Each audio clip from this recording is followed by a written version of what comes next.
Stepmother Claire was taking apart her new stepson Alex's shirt. She noticed the torn collar and frowned.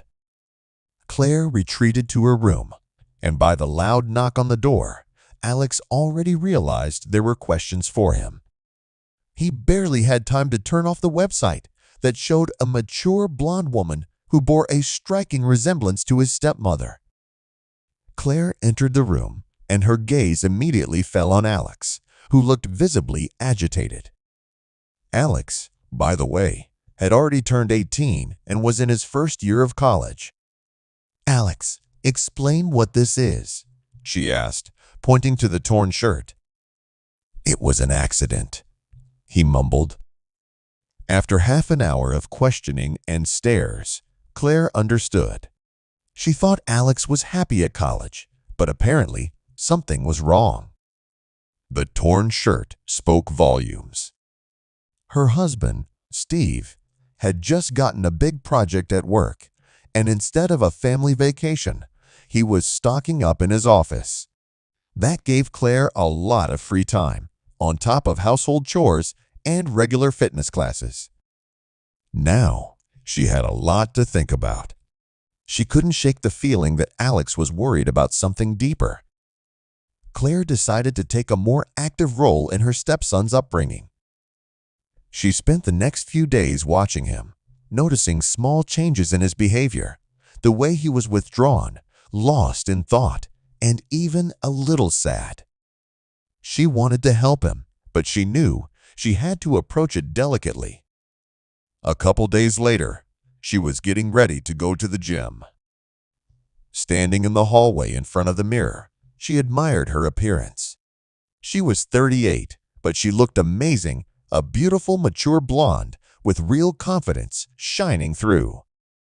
She was proud of her fitness and how she kept herself looking young. Today, Claire wore a tight gray knit dress with a slit at the side that reached almost to her panties. She fixed her hair and smiled at her reflection, knowing she looked good. Alex came out of his room and hesitated when he saw her. The dress fit her perfectly, and he couldn't take his eyes off her. "So, how do you like me?" Claire turned to her stepson and smiled. At that moment, Alex came out of his daze, stuttering slightly. "You look great," he managed to say, quickly averting his eyes. "There you go again," she teased, and then added, "I'm off." With those words, she walked out of the apartment, clicking her heels on the floor. Later, at the gym, Claire decided it was time to talk to Alex directly. She returned home and set to work in the kitchen, preparing an elaborate dinner. She wanted to create an atmosphere where Alex could open up to her. Alex was sitting at the computer as usual. After about 15 minutes, Claire called out, "Alex, honey, come here." Alex entered the kitchen and marveled at how beautiful and appetizing everything looked.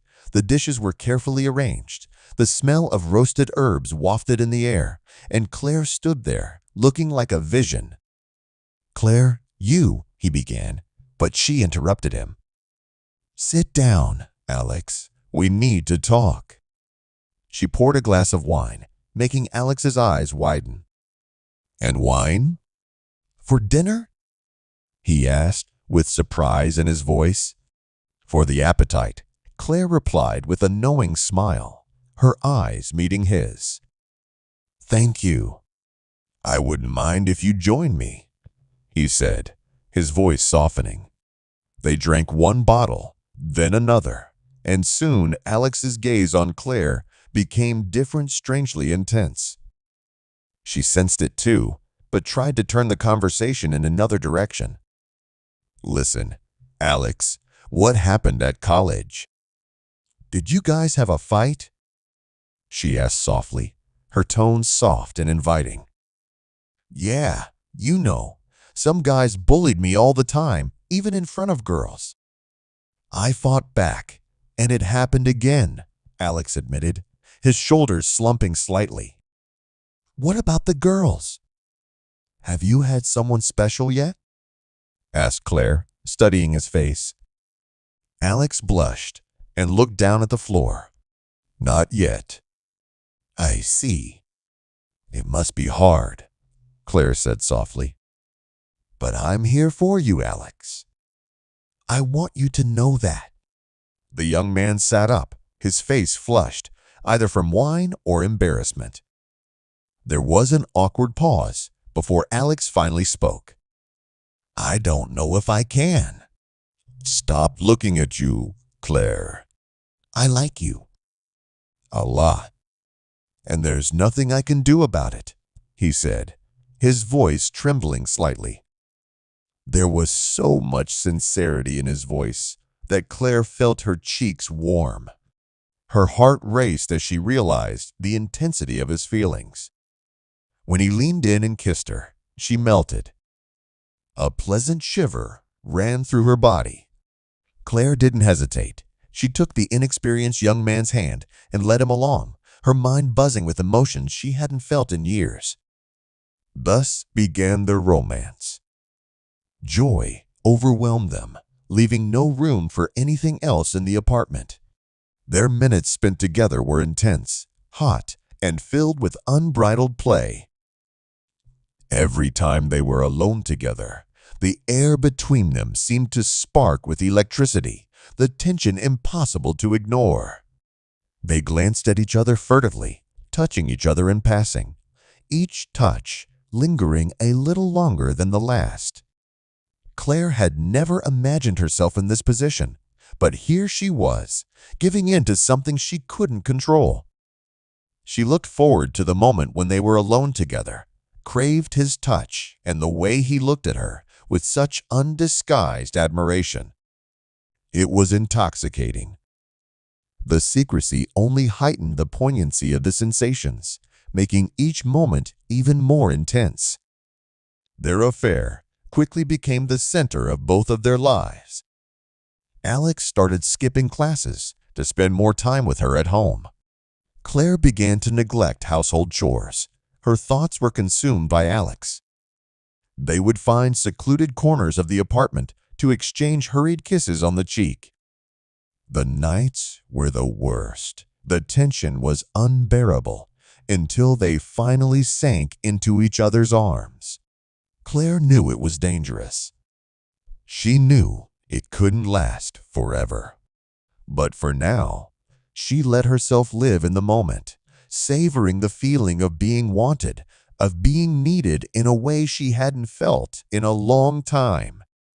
It was as if she had found a part of herself that was missing, and Alex had brought her back to life.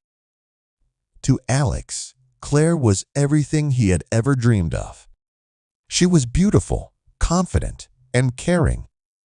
She listened to him, understood him, and made him feel like he mattered. She was the first woman to make him feel that way, and he was hopelessly drawn to her. He didn't care about the consequences. He only knew he wanted her and would do anything to keep what they had. The apartment, once so spacious and lonely, was now filled with the energy of their affair. The walls held their secrets, confessions spoken in whispers, and stolen moments of passion. It was a world that belonged only to them, a bubble that shut out the rest of the world, if only temporarily.